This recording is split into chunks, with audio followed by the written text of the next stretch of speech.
네, 그런 전문가와 함께 장성택이 왜 갑자기 실각했는지 또 앞으로 남북 관계에는 어떤 영향이 있을지 알아보겠습니다. 통일연구원 선임연구원인 정영태 박사가 전화로 지금 연결되어 있습니다. 안녕하십니까? 예, 안녕하세요.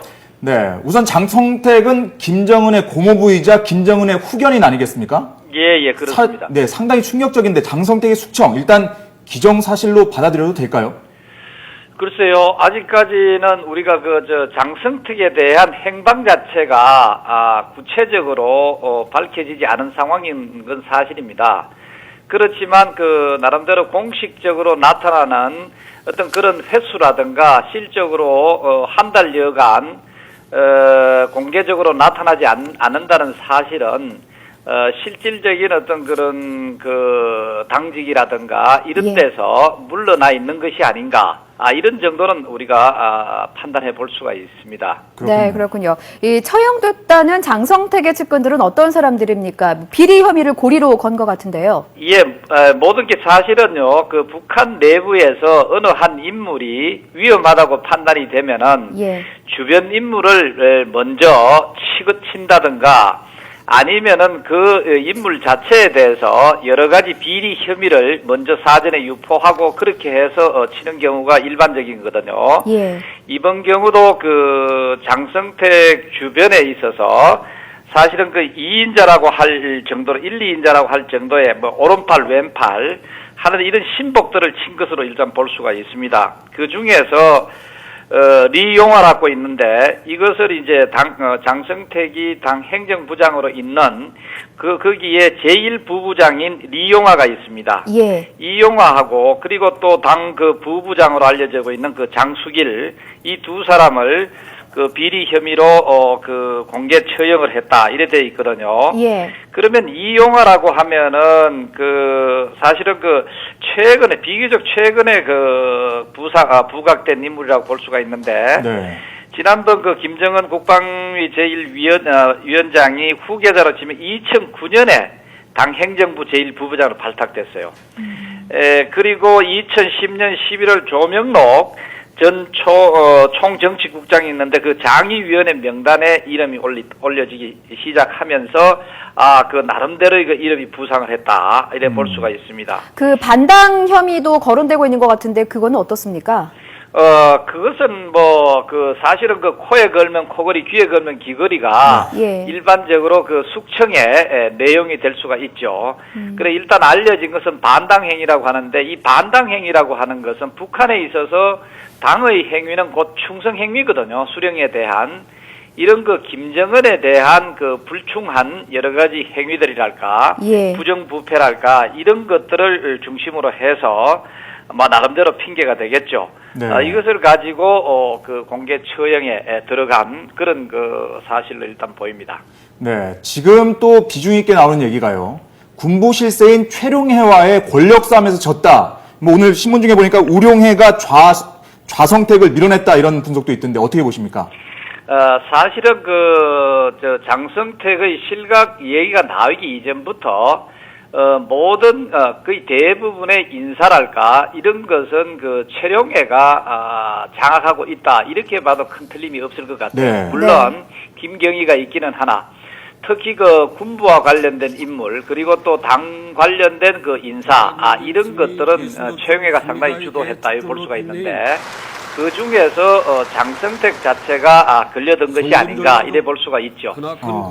그렇군요. 이 장성택이 그동안 온건 개혁 노선을 이끌었던 것으로 알려져 있는데 그렇다면 기존 북한 정책이 핵무기와 경제 아니겠습니까? 이렇게 병진 노선이었는데 앞으로 이 정책도 변할 수 있다고 보시는 겁니까? 예, 그거는 상당히 가능성이 큽니다. 장성택의 경우, 사실 순수 당 행정 인물이라고 볼 수가 있는데, 비교적 중국과의 관계를 온화하게 이렇게 보내려고 하는 측면도 있고, 그리고 경제의 개혁 개방이라든가 이런 측면에 있어서도 상당히 온건파로 사실 통했죠. 이것이 어떤 면에서 김정은 유일 지배 체제를 만드는 데 있어서 걸림돌이 될 수 있다. 왜냐하면은 김정은과 장성택 이름이 나란히 거론되는 대외적으로도 그렇죠.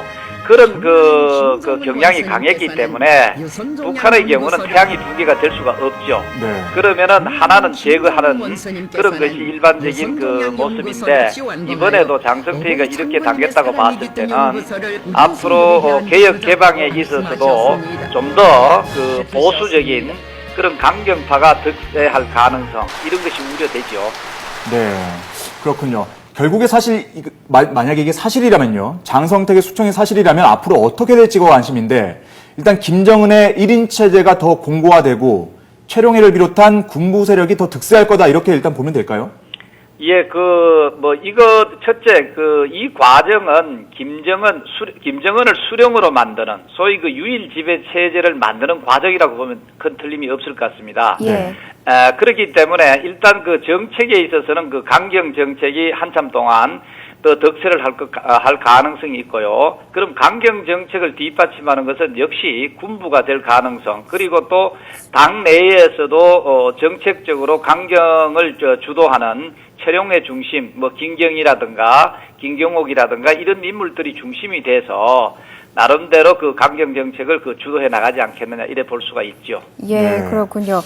자, 그렇다면 국지적 도발 가능성은 혹시 일어날 수도 있다고 보십니까? 예, 국지적 도발 자체는 우리는 하시라도 있을 수 있다는 그 각오를 갖고 있어야 됩니다. 아, 예. 왜냐하면은 이런 유일 지배 체제라든가 이런 독재 정권을 유지하는 데 있어서는 내부적으로 나름대로의 그 불안이라든가 이런 것이 있을 때는 하시라도 외부의 긴장을 고조시켜서 이런 것을 이제 관심을 바깥으로 돌리는 그런 그 기법을 쓰거든요.